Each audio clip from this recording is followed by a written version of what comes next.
Et cet invité aujourd'hui, c'est vous, Claude Guibal. Bonjour Claude. Bonjour. Et bienvenue sur ce plateau. Vous êtes grande reporter à la rédaction internationale de Radio France et vous signez un podcast passionnant en 5 épisodes qui s'appelle Erdogan, la tentation d'un empire, disponible sur les plateformes d'écoute habituelles. Podcast dans lequel vous retracez le parcours et la vie de celui qui est au pouvoir en Turquie depuis 20 ans, d'abord Premier ministre puis président, et qui s'apprête à vivre une élection risquée le 14 mai prochain. On en reparle dans un instant. 69 ans d'une vie entamée dans les quartiers pauvres d'Istanbul.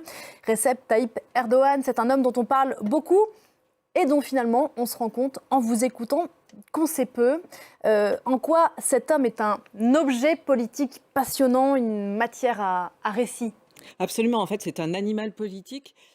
Vous avez demandé à tous les participants, enfin tous ceux que vous avez interrogés pour ce podcast, de définir en quelques mots le président turc, et l'un des mots qui revient le plus et qui explique d'ailleurs qu'il y a 20 ans, effectivement, il avait cette aura et qui ne suscitait pas une inquiétude, en tout cas à l'étranger, c'est ce mot-là, c'est caméléon, l'histoire d'un homme qui a réussi à faire et à défaire. À faire et à défaire, absolument. C'est un homme qui je vais dire, retourne sa veste, Il y a, pour illustrer son côté caméléon, il y a son rapport avec un homme très important en Turquie, le père de la nation, Atatürk. Et là, il arrive à la fois tuer le père et être son fils. C'est assez dingue. C'est assez dingue. Alors, c'est certain, ceux qui sont allés en Turquie le savent.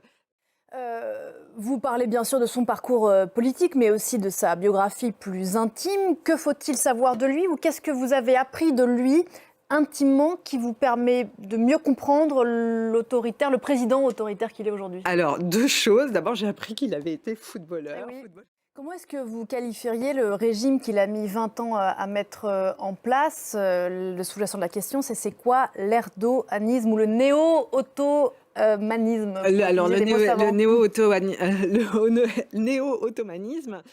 Belle formule. Il y a une date essentielle dans ce parcours politique, c'est l'été 2016, tentative de coup d'État contre Recep Tayyip Erdogan, menée par une partie de l'armée. Clairement, à la fois dans l'histoire de la Turquie et dans le parcours politique d'Erdogan, il y aura un avant et un après. Oui, parce qu'il ne l'a pas vu venir. Erdogan, depuis le début de son parcours politique, cherche à contrôler la société.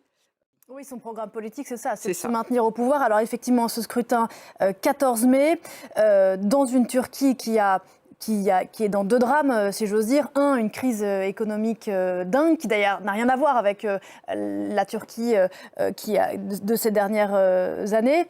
Et puis bien sûr, ce terrible séisme, plus de 50 000 morts. Et là d'ailleurs, vous racontez que c'est une boucle assez cruelle. C'est que quand il est arrivé au pouvoir en 2003, la Turquie venait de vivre aussi le terrible séisme de 99. C'est le contexte qui lui est clairement défavorable pour le alors clairement, puis alors ce boomerang de l'histoire est terrifiant.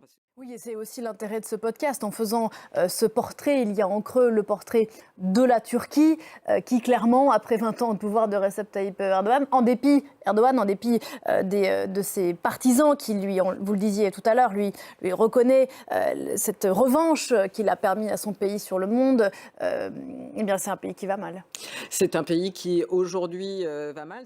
Ouais, dans tous les sens. Merci infiniment Claude Guibal d'être venu nous parler de ce podcast dense, passionnant, à retrouver notamment sur le site de Radio France, bien sûr, Erdogan, la tentation de l'Empire. Merci beaucoup Claude et à bientôt. Nous on se retrouve juste après la pause avec Damien Coquet. À tout de suite.